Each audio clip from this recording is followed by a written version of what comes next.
Hey friends, what is up? Derek here from Bomb Socks with more Bomb Bites, where we are feasting upon the words of Christ and we're doing it one bite at a time. So I hope you've been enjoying the Book of Mormon. In the Book of Mormon, it is kind of a downer book if you're reading it that way, but there are some cool things I want to bring out. In fact, this later end of the Book of Mormon, you're going to see some really cool highlights come up with regards to how Mormon feels about the plates, the passing of the plates to his son Moroni, and how Moroni finishes up his record.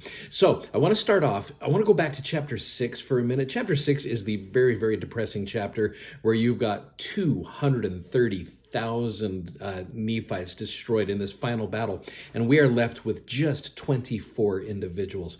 So let me back up to what I really believe Mormon had probably, I mean, he had a big concern for his people. I totally get that. He loved his people. This man loved and adored these fair ones, as he called them, these beautiful, fair people that were not making the right choices. And so you go into chapter 6. If you look at verse number 6, it says, "And it came to pass that when we had gathered in all our people in one to the land of Cumorah, behold, I, Mormon, began to be old." We figured he was probably in his early to mid 70s. Knowing it to be the last struggle of my people. He knew what was going to happen here. "And having been commanded of the Lord that I should not suffer the records which had been handed down by our fathers." Now again, keep in mind, he's talking about the records here. He's talking about the Book of Mormon, "which were sacred to fall into the hands of the Lamanites, for the Lamanites would destroy them." Okay, "Therefore I made this record out of the plates of Nephi, and hid up in the hill Cumorah all the records which had been entrusted to me by the hand of the Lord, save it were these few plates which I gave unto my son Moroni." So here he is. He has automatic concerns for the Book of Mormon. He's like, I've got to protect these things. So he goes and makes sure these are put away before they go into this crazy final battle that's going on. And so these plates are kind of interesting. Let me show you here what people think these plates most likely were like. So these plates were probably about 6 to 7 inches wide. This is just going from some of the things in church history. They were 6 to 7 inches wide, about 8 inches long. 2/3 of them were sealed. Now, oftentimes we find them with a little bit of like a brass enclosure. It was almost like a beeswax type of an enclosure. They were held together by 3 silver rings, and fun fact, they were approximately 60 pounds. Now, with that in mind, that's why you see these guys walking around with these plates, just with these, gargantuan biceps. In fact, it's funny, early on in my career, I was teaching with a particular teacher, and I was watching his class. He brought all of his students, this was during the Doctrine and Covenants year, and he brought all of his students up to the track, and he was telling them about how Joseph Smith had these plates, and how Joseph Smith would run from mobs, often carrying these things almost like a football, like a running back. And so he asked, he said, "Who wants to be Joseph?" And this, big burly kid, "I'll be Joseph." And so he had the 60-pound weight. And so he says, "Here you go." And he kind of gives this kid this 60-pound weight. And he said, "Start running." And so this kid started running probably about a quarter away through the track. He goes, "Who wants to be the mob?" And the rest of the class raised their hand. He said, "Go get him." And so all these kids started chasing after Joseph. And all of a sudden this kid turned around and he was frantic, and he is running over. He made it all the way around a high school football track with this 60-pound weight. And when he got to the end, he was almost treating these like they were sacred things. He took them and rather than just dropping it, he found a place to put it down, and he just laid down on the ground. And this kid is just panting, and he is just sweaty. And the teacher looks at him and he goes, "So tell me about Joseph Smith." And this kid just goes, "Praise to the man." He's like, this guy was not just a normal man. And the teacher said, "Joseph, I imagine, had help there." But Joseph was a physical specimen. But at the same point, these plates were something that were always, always willing to be protected. Now, in talking about these plates, I want you to go over to Mormon chapter 8 for a moment. I'm kind of bouncing today, but Mormon chapter 8, go down to 14. This is where Moroni now is the caretaker of these plates. And he says something very interesting about these gold plates. He says, "I am the same who hideth up this record unto the Lord. The plates thereof are of no worth, because of the commandment of the Lord. For he truly saith, no one shall have them to get gain, but the record thereof is of great worth. I love that phrase. And whoso shall bring it to light, him will the Lord bless.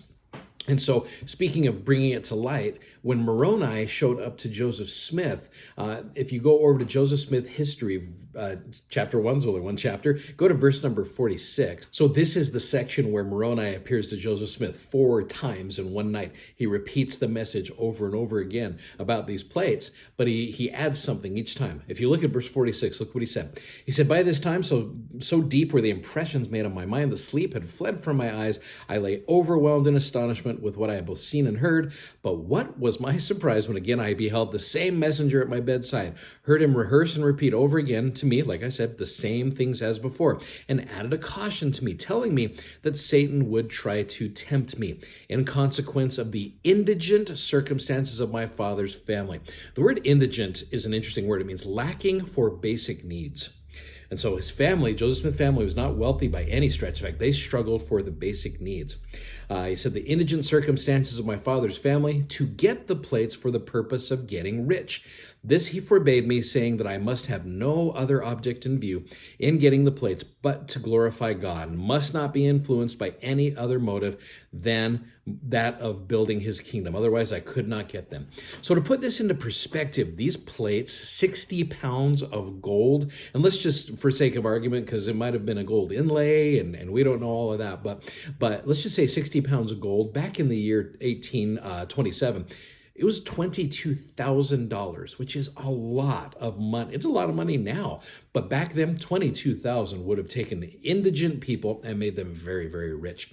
So I wanted to play with this for a minute. Let's go to the year 2020. So in November of 2020, which is where we're at right now, the gold standard is almost $1,900 an ounce. So putting that to perspective, 16 ounces in a pound, that would make $30,400 per pound.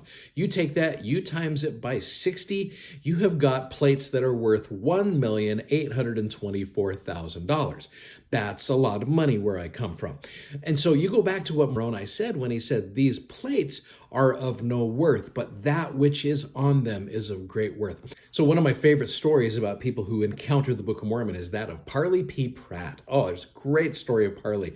So Parley P. Pratt sells all of his stuff, and he becomes kind of a lay minister of just a preacher, not even with any particular church, but he comes across the Book of Mormon.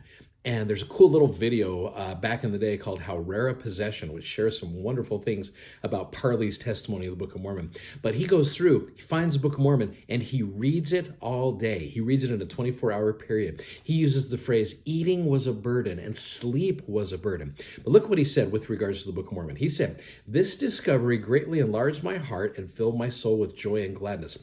I esteemed the book or the information contained in it more than all the riches of the world. Yes, I verily believe that I would not at the time have exchanged the knowledge I then possessed for a legal title to all the beautiful farms, houses, villages, and property which passed in review before me on my journey through one of the most flourishing settlements in Western New York. So as you can see, the Book of Mormon was of absolute great value to Parley P. Pratt. So what I want to do, this is kind of a part one today. Part two, I want to ask you guys what value the Book of Mormon has had to you. And we're going to revisit a little bit what we talked about today and finish up just tomorrow with some of the things that you guys have seen. So anyway, I hope that helps you guys out. Thanks for watching. Thanks for subscribing. Thanks for sharing. You guys are amazing. Godspeed. We'll see you tomorrow. Bye-bye.